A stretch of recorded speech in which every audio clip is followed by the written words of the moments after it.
JI news, आपकी आवाज। मैंने अपना पति खोया है जो इस सदन के माननीय सदस्य थे। ये बात किसी से छिपी नहीं है। पूरा सदन जानता है कि उनकी हत्या कैसे हुई थी और किन लोगों ने की थी।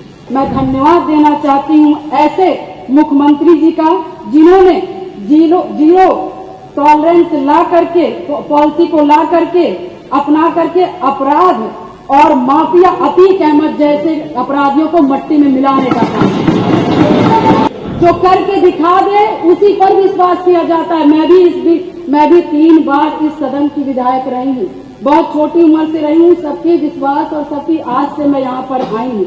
माननीय मुख्यमंत्री जी के आने के बाद मुझे न्याय मिला। मेरे पति के हत्यारे अतीक अहमद को माननीय मुख्यमंत्री जी ने मिट्टी में मिलाने का काम किया। मैं सुरक्षा की बात करती थी। मैं आपका ध्यान, माननीय अधिष्ठाता महोदय जी, मैं आपका ध्यान अपने तरफ ले आना चाहती हूँ। मैंने अपना पति खोया है जो इस सदन के माननीय सदस्य थे। ये बात किसी से छिपी नहीं है। पूरा सदन जानता है कि उनकी हत्या कैसे हुई थी और किन लोगों ने की थी। मैं धन्यवाद देना चाहती हूँ माननीय मुख्यमंत्री जी को, जिन्होंने मेरे छुपे हुए उन आंसुओं को देखने का काम किया जो वर्षों में किसी ने देखने का काम नहीं किया। मेरा दुख, मेरा तकलीफ माननीय मुख्यमंत्री जी ने देखने का काम किया और सही मायने में मुझे न्याय दिलाने का और देने का काम किया। माननीय अधिष्ठाता महोदय जी, मुझ जैसे पता नहीं कितने प्रयागराज में पीड़ित परिवार को माननीय मुख्यमंत्री जी ने ऐसे अपराधियों को दंड दे करके उनको न्याय दिलाने का काम किया है। और कल शायद मेरी प्रयागराज की जनता मुझे सुनेगी तो वो लोग भी माननीय मुख्यमंत्री जी को धन्यवाद देने का काम करेंगे पुनः दोबारा।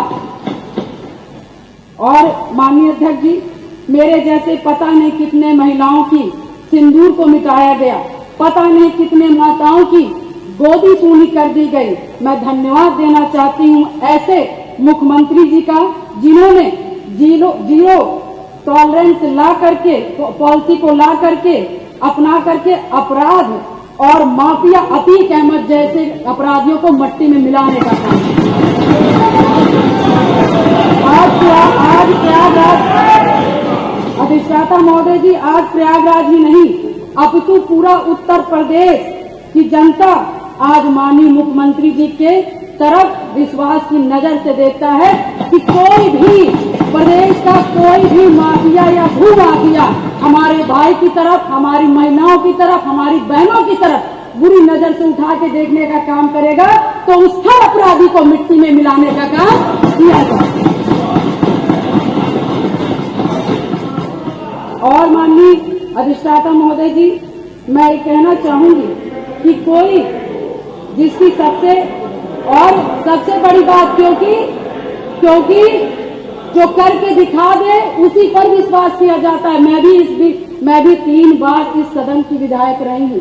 बहुत छोटी उम्र से रही हूँ। सबके विश्वास और सबकी आस से मैं यहाँ पर आई हूँ। उसी आशा और विश्वास को जब भी मुझे किसी ने दिलाया है तो मैं उसके साथ खड़ी रही हूँ। मैं कहना चाहूंगी कि इसकी सबसे बड़ी नजीर प्रयागराज में आपने हत्याकांड में देखा होगा, जिस तरह से जिसमें मेरे पति की हत्या हुई थी और जिस घटना को पूरा प्रदेश जानता है। मैं माननीय मुख्यमंत्री जी के आने के बाद मुझे न्याय मिला। मेरे पति के हत्यारे अतीक अहमद को माननीय मुख्यमंत्री जी ने मिट्टी में मिलाने का काम किया। मैं उनके इस जीरो टॉलरेंस पॉलिसी का समर्थन करती हूँ। और मुझे लगता है कि इस बात को मैं नहीं कहना चाहती थी, क्योंकि मैंने आज तक, चाहे सदन हो, चाहे सड़क हो और चाहे मेरा घर हो, चाहे परिवार हो, मैं विधायक बनी, मगर मैंने बहुत ही शालीनता से अपना परिवार, अपना समाज और सदन की मैंने हमेशा गरिमा बनाए रखी। मैंने कभी भी किसी का अपमान नहीं किया। मगर मैं विधायक से पहले मैं 9 दिन की ब्याहता थी। मेरी माँ को 9 दिन की शादी हुई थी और मैं मैं वहाँ उस ससुराल में मैं विधायक बनने नहीं गई थी। मैं सिर्फ उस घर का रोटी बनाने के लिए गई थी, अपना परिवार बसाने गई थी। मैं विधायक नहीं बनने गई थी। मगर जब मेरे साथ घटना हुआ तो मैंने न्याय के लिए अपना आवाज खोला, अपने अधिकारों को मांगने का काम किया। और जो कि मुझे जिस तरह से मुझे सही लगा, मैंने कभी जनता को अपना परिवार समझा, कभी आप सभी माननीय सदस्य को अपना भाई बंधु समझा, और आप ही लोग से, सभी लोग से मुझे ताकत मिली। और मुझे लगता है कि प्रयागराज में जो कोई नहीं सोचता था, मैं मिसाल हूँ उन सभी लोगों का, जो कि मैं बहुत गरीब परिवार से, दोनों ससुराल और मैके दोनों परिवार से, बहुत गरीब परिवार से आती हूँ। न मेरे पास पैसा था, न गाड़ी था, न व्यवस्थाएं थी, न घर में कोई एक आदमी था। मगर धन्य शहर पश्चिमी की जनता ने, जिसपे मुझे विश्वास करके मुझे चुनाव लड़ने का काम किया और अपने पैसे से चुनाव लड़ने का काम किया। और उन्होंने लड़वाने का काम उसी आस्था विश्वास के साथ सन 2005 से मैं कमर कस के, मैंने शायद अपनी नहीं की, अपने पति की, मुझे तो पता ही नहीं था कि कौन क्या है। मगर मैंने जब जाना कि इससे कोई लड़ने के लिए तैयार नहीं था अतीत ऐसे माफियाओं से, तो मैंने लड़ने की ठानी। क्योंकि मुझे बस एक चीज लगा कि आज मैं डर जाऊंगी, जिसके पति की सारेआम हत्या कर दी गई और उसकी डेड बॉडी नहीं दी गई। ऐसे पता नहीं कैसे नॉर्मल इंसान, जो छोटे छोटे समाज के लोग होंगे, पता नहीं हजार राजू पाल की हत्याएं हो जाएंगी और हम जैसी लड़कियां गूंगी बैरी घर में बैठ जाएंगी।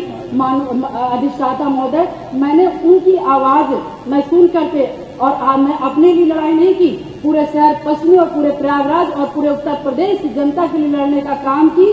और शायद मेरे आराध्य शिव जी को तरस आया होगा, जिन्होंने की सरकार बनाई और हमारे जो को मानने वाले भगवान जी, हनुमान जी को मानने वाले हैं, ऐसे मुखिया उत्तर प्रदेश के सरकार के मुख्यमंत्री बने। और शायद मेरी दम घुट रही थी और शायद मुझे दिक्कत हो रही थी और शायद मैं लड़ते लड़ते कहीं न कहीं अंदर से टूट रही थी, शरीर कमजोर हो रही थी, परेशान हो रही थी।